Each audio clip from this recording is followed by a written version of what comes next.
Patrick, unbeaten start, 3 on the bounce. What did you make of today's performance?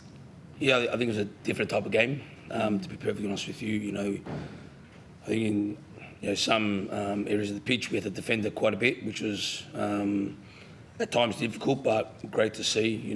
Again, our performances of late have been good, but this was a different type of game altogether, and I was very pleased with the discipline we showed, not giving too much away. And again, we have 2 goals due to individual strengths, and it was great. But for me, it was great to see that the players dug in today in a different type of match that we'll probably be used to. Were you anticipating that Brisbane would have so much possession and you'd have to really dig in? Yeah. Look, we know they're a good team. The difference was it was possession, but we limited them in a lot of shots. I don't think they had a lot of chances on goal, which again is a different game that we had to deal with. We had to adapt, and again I think it could have been very easy, to stop and take our foot off the pedal and not defend as a collective, but we did, and it was great to see that. That first goal, we talked about Reno last week, but his quality to set up that one must have been pleasing, and Nish going into Socceroos camp on a high note as well. Yeah, look, I think Reno had a couple of sort of early chances before to sort of maybe assist or score, but I think it's a bit too slow. So look, I think he done a great dribble, and Nish was in the areas that we sort of want him to be, and it was a great finish. Obviously, a lot's already been made about Reno's start to the season, but he just seems to be going from strength to strength. How pleased have you been in his opening month? Yeah, look, he's going okay. There's still so much more that he could do and he needs to do. But we knew when he came in, we had to sort of rebuild him to the way we want him to mould. And so far, he's been going okay, but he's got a lot of improvement to do. It's the club's best start to a season in 10 years, and it's obviously in your first 4 games. It must be pretty exciting for the club and the fans, I'd imagine.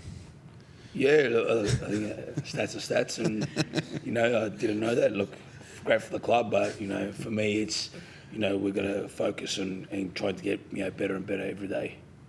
And I guess obviously Bruno was left out again today. Is it a challenge to sort of just keep him, I guess, focused on and engaged and involved in what's going on at the moment? Not really. At the end of the day, players have decisions, and they can act the way they want. But to be fair, he's been really good.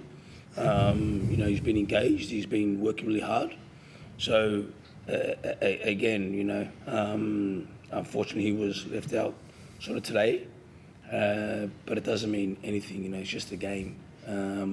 Things change. In pre-season, we looked at a few things, and then Bruno started round 1. So things change in football very quickly. You mentioned before how you had to dig deep. Is that something you're impressed with, just the versatility within the squad to win in different ways? And it was the same, starting 11 from last week. So the fact that you can play in different ways, is that something that really impresses you?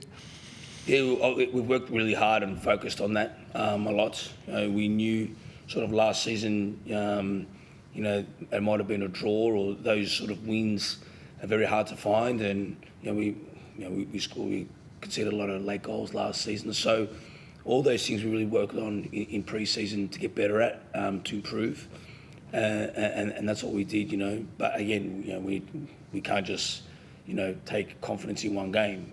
This needs to be the start, and you got to keep going. On the defensive side, it's the second clean sheet for your side this season so far in the A-League. What did you see defensively that you liked, especially considering that Brisbane did control of the ball?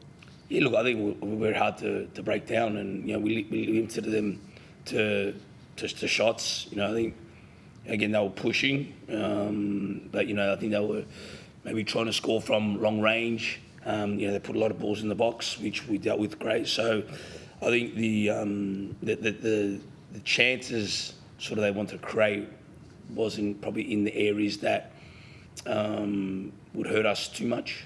So again, all the 11 and the people that came on did a fantastic job in that. Yeah, and on one of those defenders, Casey Boss, last season went from making 59 minutes in total of the A-League season. He started all 4 games, played every single minute, keeping an experienced Adama Traore on the bench as well. What do you have to say on him? What have you seen from him that's made you, trust him so much to be the key player in your team? What was the last bit? Sorry. A key player in your team. Yeah, look, I think it's time. Everybody needs time, and the great thing is you got Adama next to him, teaching him where he can learn from, which is fantastic to see. And Adama helps him a lot and communicates with him a lot. Again, it's very easy, that Casey didn't take his opportunity, from pre-season, but he did, and it's great to see that. But again, I had his brothers the same, but they need to do a lot more.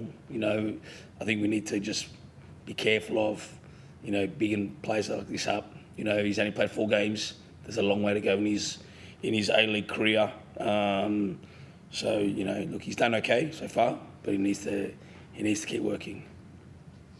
Just on Jason's performance tonight, just what your thoughts on his play tonight, and just as him as a person, how since you've gotten to know him at Melbourne Victory. Yeah, look, I think Jason did well. I think Jason has kept going. He's kept improving. Sorry, I should say. He's been great, and I think that's through confidence with playing with the national team. To be perfectly honest with you, he shows that he can compete at any level. And again, when I spoke to him, he understands that he needs to keep going. If he wants to be a top player. So look, it's great to have him. He's a great person, always willing to learn, very humble, very coachable, and we're very fortunate to have him at this club. Did you feel like you should have maybe had a handball penalty at the start there, that early one, 5 or 6 minutes in? Yeah, maybe. I thought maybe when Nick went to shoot, that was more of a penalty, because I think the guy came from behind him, and it clipped him, and then we got a free kick against. So I thought that was more of a shot, but in the day, again, VAR and the ref didn't give it, so you've just got to move on and let it go. You've sort of mentioned it before, how excited are you by what that midfield pairing of Ryan and Geordie can produce? They just seem to be balancing each other out really nicely early days. Yeah, again, two young midfielders that obviously Tiki started playing a lot last season, Geordie on and off the bench, and now he's got the opportunity. And same with Tiki, but they know that Monji's behind them and pushing them. So we're very fortunate to have these midfielders, but look, they've been great. I think they complement each other. But again, it's one of those where they need to keep improving to get better. Regardless of where we are, the results. For me, it's they need to be consistent in performances, week in, week out. And what do you hope to get out of the international break? A lot of running. They'll be working a lot. And no injuries today? Not that I know of. Just a quick one, just on the penalty again. I think about 20 minutes later or so, there was almost an identical situation. I think maybe in Van der Sar, he got hit on the arm, and that was a free kick. It was almost the same thing. So that was just sort of add to the... To be honest, I don't remember that one. Okay. I'll be perfectly honest with you. Fair enough. Yeah, look, at the end of the day, the ref's human. He's got a job, and at the day, if they don't clear it, they don't clear it. Again, you can't really change it. So we just have to move on.